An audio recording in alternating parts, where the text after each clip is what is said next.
अस्सलाम वालेकुम।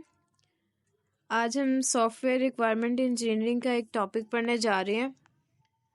तो उसका नाम है हमारे पास सॉफ्टवेयर एवोल्यूशन। ठीक है, सॉफ्टवेयर को बनाने का हम लोगों ने प्रोसेस लास्ट सेमेस्टर में पढ़ा था। ठीक है, जिसे SDLC भी हमने कहा था, उसके कुछ फेजेस वगैरह थे। तो उनमें जो फर्स्ट फेज आता था सॉफ्टवेयर रिक्वायरमेंट का, अभी हम लोग क्योंकि पढ़ रहे हैं सॉफ्टवेयर रिक्वायरमेंट इंजीनियरिंग, तो रिक्वायरमेंट्स बनती कैसे हैं या रिक्वायरमेंट चेंज कैसे होती है, हमने उसके बारे में देखना है। तो इस टॉपिक को स्टार्ट करते हैं। हमारे पास सबसे पहले आ रहा है इंट्रोडक्शन इसका, जिसके अंदर हम लोग क्या देख रहे हैं कि सॉफ्टवेयर रिक्वायरमेंट इंजीनियरिंग क्या है। ये एक सिस्टमैटिक और डिसिप्लिन्ड अप्रोच है जिससे हम एलिसाइटेशन के लिए इस्तेमाल करते हैं। एलिसाइटेशन का मीनिंग होता है गैदर करना। ठीक है, इसका क्या मीनिंग होता है? गैदर करना, इकट्ठा करना, इंफॉर्मेशन को इकट्ठा करना लोगों से, फिर उसको एनालाइज करना, उसको डॉक्यूमेंट फॉर्म में लेके आना और उसे मैनेज करना। ये चारों स्टेप्स आपने याद रखने हैं क्योंकि यही वाले जो से 4 स्टेप्स हैं यही हमारे सॉफ्टवेयर प्रोसेसेस में आते हैं। ठीक है, सॉफ्टवेयर प्रोसेसेस जो से हैं उसके ऊपर हमारा एक लेक्चर होगा आगे, तो आप देखेंगे कि किस तरह ये उनके अंदर आते हैं। ठीक है, software requirement through out the development life cycle. ये देखें, हम डेवलपमेंट लाइफ साइकिल के दौरान हम इन्हें क्या करते हैं? रीड आउट करते हैं, इन्हें देखते हैं। It involves understanding user need को अंडरस्टैंड करने के लिए, उन्हें ट्रांसलेट करने के लिए, उनकी जो फंक्शनल स्पेसिफिकेशन होती है उसे शो करने के लिए हम किसे यूज करते हैं? सॉफ्टवेयर रिक्वायरमेंट इंजीनियरिंग को। ये क्या चीज इंश्योर करता है? ये इंश्योर करता है कि आपका जो सॉफ्टवेयर प्रोडक्ट है, जो आपका फाइनल प्रोडक्ट है, जो आपने क्रिएट कर लिया है, वो आपके यूजर की रिक्वायरमेंट्स को मीट कर रहा है। ठीक है, यानी जो उसने रिक्वायरमेंट्स दी हैं उसके अकॉर्डिंग जो आपका एंड पर प्रोडक्ट बनेगा वो बिल्कुल क्या होगा? एक्यूरेट होगा और वैलिडेट होगा। ठीक है, नेक्स्ट हमारे पास इसके अंदर कुछ की ऑब्जेक्टिव्स हैं। बेसिकली यहीं पर जो मैंने कुछ बातें कही हैं वही होंगी। Accurately capturing the user need.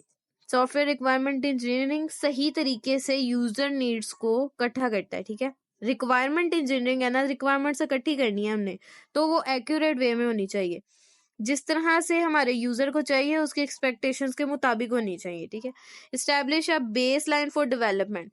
अब रिक्वायरमेंट का हमने जो फर्स्ट लेक्चर लिया था उसमें देखा था कि रिक्वायरमेंट क्या होती है? किसी भी प्रोडक्ट की डेवलपमेंट की बेस लाइन होती है, क्योंकि आपके पास सबसे पहले कोई रिक्वायरमेंट आती है फिर आप उसमें डेवलपमेंट शुरू करते हैं। जब तक आपके पास कोई नीड नहीं आएगी, कोई रिक्वायरमेंट नहीं आएगी यूजर की तरफ से, आप तो कोई चीज डेवलप नहीं ना करेंगे। तो ये क्या करती है? ये बेस लाइन प्रोवाइड करती है डेवलपमेंट या टेस्टिंग एक्टिविटीज के लिए। फिर फर्दर ये फैसिलिटेट करती है कम्युनिकेशन को, जो कि 2 स्टेक होल्डर्स के दरमियान होनी है। स्टेक होल्डर्स अब इंटरनल एक्सटर्नल कोई भी हो सकता है ना। ठीक है, और फिर उसके बाद हमारे पास लास्ट पॉइंट है providing a basis for project planning and control. यानी कि हमारा जो प्रोजेक्ट बन गया है उसको फर्दर हमने उसे किस तरह कंट्रोल करना है, कि अगर हमने उसके अंदर कोई एवोल्यूशन करनी, कोई चेंजिंग करनी, उसे मैनेज करना है जो भी, तो उसको हमने कैसे करना है, उसकी भी बेसिस स्टार्ट कहाँ से होती हैं? सॉफ्टवेयर रिक्वायरमेंट इंजीनियरिंग से ही स्टार्ट होती हैं। अब इसका रोल क्या है सॉफ्टवेयर के डेवलपमेंट में? Software requirement engineering plays a crucial role in ensuring that the software meets the specified requirement and satisfy user expectation. ठीक है, सबसे पहले के रिक्वायरमेंट अच्छे तरीके से स्पेसिफाई हो और दूसरा के यूजर के एक्सपेक्टेशन से मीट कर रही हूँ, उसको सेटिस्फाई कर रही हूँ। It act as a bridge between the stakeholder including end users and development team. ये क्या है? स्टेक होल्डर है। एंड यूजर्स जो से हैं ये कौन से? एक्सटर्नल हमारे पास स्टेक होल्डर्स आएंगे, और डेवलपमेंट टीम के इंटरनल है। ये इंटरनल इस वजह से क्योंकि ये डेवलपमेंट में शामिल है, और एंड यूजर इसलिए क्योंकि ये डेवलपमेंट में शामिल नहीं है। ये एक्सटर्नली इफेक्ट करते हैं। ठीक है, और ये इंटरनली हमारे प्रोडक्ट के साथ वर्किंग करते हैं। उसके बाद हमारे पास आते हैं कि सॉफ्टवेयर रिक्वायरमेंट एवोल्यूशन है क्या। तो एवोल्यूशन का मतलब होता है इवॉल्व होना, और इवॉल्व का मतलब होता है बदलना। ठीक है, ये इवॉल्व वर्ड से निकला है, और इवॉल्व का मतलब होता है बदलना। तो जब हमने एवोल्यूशन कहा है रिक्वायरमेंट की, तो रिक्वायरमेंट चेंज होना इसका मतलब हुआ। तो ये किस चीज को रेफर कर रहा है? Software requirement evolution refers to the change and modification that occur in a software requirement. Software की रिक्वायरमेंट्स के अंदर अगर कोई चेंज आ जाता है तो उसको हम क्या कहते हैं, सॉफ्टवेयर रिक्वायरमेंट एवोल्यूशन कहते हैं। Through out software development life cycle, यानी कि उसके पूरे लाइफ साइकिल के दौरान, डेवलपमेंट के लाइफ साइकिल के दौरान, it involves adapting to evolving business need. अब फर्ज कर लें कि आप बिजनेस के लिए कोई एक ऐप वगैरह बना रहे थे, उस बिजनेस ने कहा कि मैं ये काम तो कर रहा हूँ, मुझे साथ ना एक साइड वर्क ये भी लेके चलना है, मैं सिर्फ सर्विसेज नहीं प्रोवाइड करूंगा, मैं कुछ ना प्लेटफॉर्म इसमें बनाना चाहता हूँ जहां पर लोग आके वो सर्विसेज लें भी। ठीक है, तो अब यहाँ थोड़ी उसने बिजनेस नीड में थोड़ी चेंज आपको शो की है, तो इसका मतलब आपकी रिक्वायरमेंट उसने क्या कर दी है, चेंज कर दी है।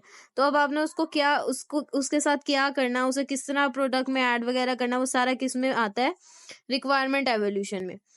उसके बाद टेक्नोलॉजिकल एडवांसमेंट, अगर आपने जैसे अब हमारा 4G इंटरनेट था पहले, ठीक है, जैसे जैसे एडवांसमेंट हुई है ना, तो अब क्या आ गया, हमारे पास 5G आ गया। उससे पहले क्या होता था, 4G से पहले 3G होता था। तो ये सारा कुछ क्या है, ये टेक्नोलॉजिकल एडवांसमेंट है और रिक्वायरमेंट एवोल्यूशन है। ठीक है, एंड रिक्वायरमेंट एवोल्यूशन के बेस पर है, sorry, end feedback from the stakeholder. और अगर हमारे पास कोई स्टेक होल्डर है जिसने आपको कोई फीडबैक दिया है, तो आप उसके जरिए भी ये काम परफॉर्म कर सकते हैं। कैसे, क्योंकि हमने जब कोई चीज चेंज करनी होती है ना, या कोई इंफॉर्मेशन गैदर करनी होती है, तो उसके कुछ तरीके होते हैं। लाइक कि आप सर्वे कर सकते हैं, किसी से क्वेश्चनिंग कर सकते हैं, किसी का इंटरव्यू ले सकते हैं। इसके अलावा उसमें एक चीज आती है ऑब्जर्वेशन की, कि आप किसी से ना पूछो बल्कि खुद देखो कि इसमें कौन सी चीज नहीं आ सकती है। तो जब आपको स्टेक होल्डर कोई फीडबैक देता है, तो आप कहते हो अच्छा मेरी ऐप में ये मसला है, तो मैं इसको ऐसे खुद, यानी वो आप ऑब्जर्व कर रहे होते हो उस फीडबैक के बेस पे कि मैं इसे खुद कैसे चेंज कर सकता हूँ। तो ये वो चीज भी किस में आती है, रिक्वायरमेंट एवोल्यूशन में आती है। रिक्वायरमेंट एवोल्यूशन के अंदर हमारे पास एक टॉपिक आता है, dynamic of requirement evolution. Dynamics क्या है, डायनामिक्स हमारे पास रेफर करता है ऐसे कम्प्लेक्स और कंटिन्यूअस चेंज को जो कि एक सॉफ्टवेयर रिक्वायरमेंट में हो रहा है throughout our system life cycle, यानी अभी सिस्टम डेवलप हो रहा है और मुसलसल उसकी क्या हो रही है कि रिक्वायरमेंट्स चेंज होती जा रही हैं।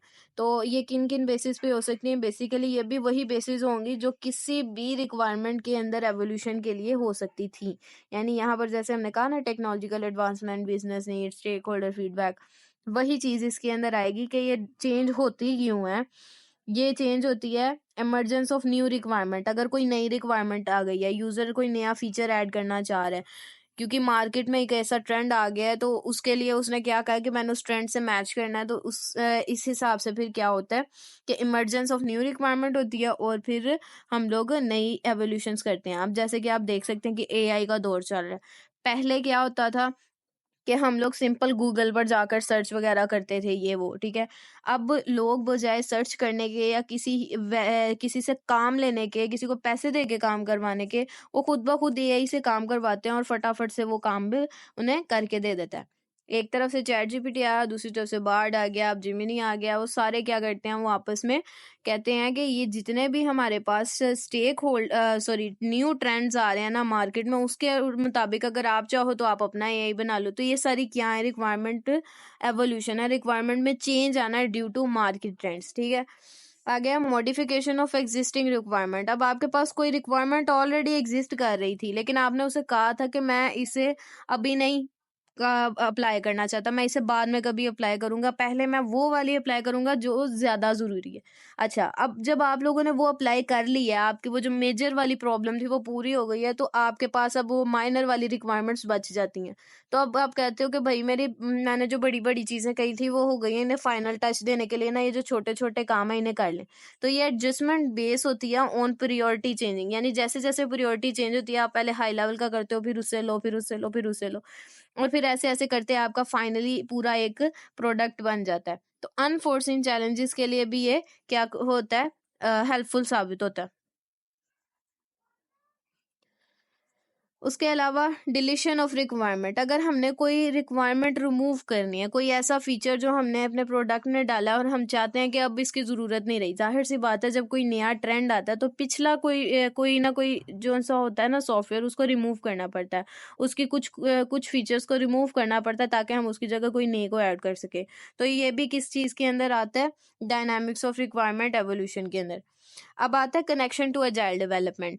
ये बात मैंने आउटलाइन को डिस्कस करते हुए कहा था कि जब भी हम लोगों ने इसमें बात करनी है सॉफ्टवेयर रिक्वायरमेंट इंजीनियरिंग से रिलेटेड, तो वो किसकी बेसिस में होगी? अजाइल की बेसिस में, ठीक है, अजाइल डेवलपमेंट की बेसिस में होगी। हम लोग अजाइल को डिटेल से पढ़ेंगे। इसमें क्या आएगा कि requirement evolution aligns with agile principle, क्योंकि अजाइल के प्रिंसिपल पे चलता है। अब हमने क्या कहा कि रिक्वायरमेंट चेंज हो रही है, तो आपका एक प्रोडक्ट ऑलरेडी बना हुआ है और आप कह रहे हो कि मैंने अब इसमें ये परफॉर्म करना है चीज।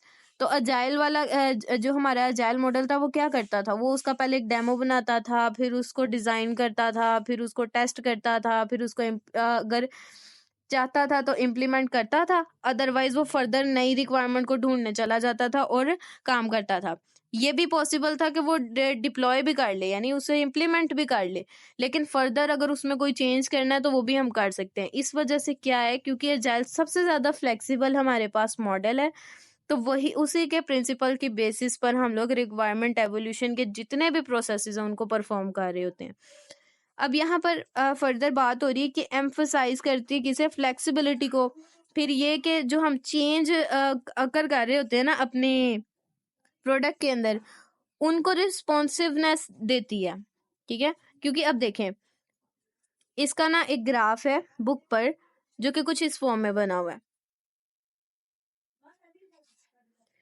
ये इस वजह से इस तरीके से बना है कि ये एक इंटरवल बना है ना, ये 1 वीक को शो कर रहा है।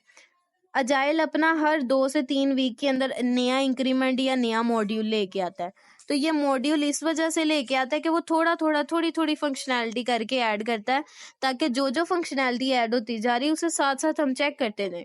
तो साथ साथ चेक करने का क्या मतलब है कि जो फंक्शनैलिटी हमने ऐड किया वो हमें रिस्पॉन्स भी दे रही है कि नहीं। तो इस वजह से ये कंटिन्यूअस जो चेंज होता है ना, इसको हम इजीली इम्प्रूव कर सकते हैं, देख सकते हैं कि ये किस तरह से काम कर रहा है, ठीक है। अजाइल मेथडोलॉजीज क्या करती हैं? एम्ब्रेस करती हैं चेंजिंग रिक्वायरमेंट को। जो हमारी रिक्वायरमेंट्स चेंज होती हैं उनको अडेप्ट करती हैं एग्रीली, यानी अच्छे तरीके से उन्हें लेती हैं, या हम ये भी कह सकते हैं कि उन्हें बहुत अच्छे तरीके से अडॉप्ट कर लेती हैं। और इनकी जो एवोल्यूशन होती है, इसका इंटेग्रल पार्ट आइटरेटिव डेवलपमेंट पे डिपेंड कर रहा होता है। आइटरेटिव डेवलपमेंट का मतलब, आइटरेटिव क्या होता है? बार बार वापस आना, बार बार लूप क्रिएट करना। तो इसी तरह है कि आपका एक ऑलरेडी डेवलप्ड सॉफ्टवेयर है, उसके अंदर आपने बस एक फीचर ऐड करके वापस से वही सॉफ्टवेयर बनाना है, उसमें कोई एक्स्ट्रा चेंज नहीं करना।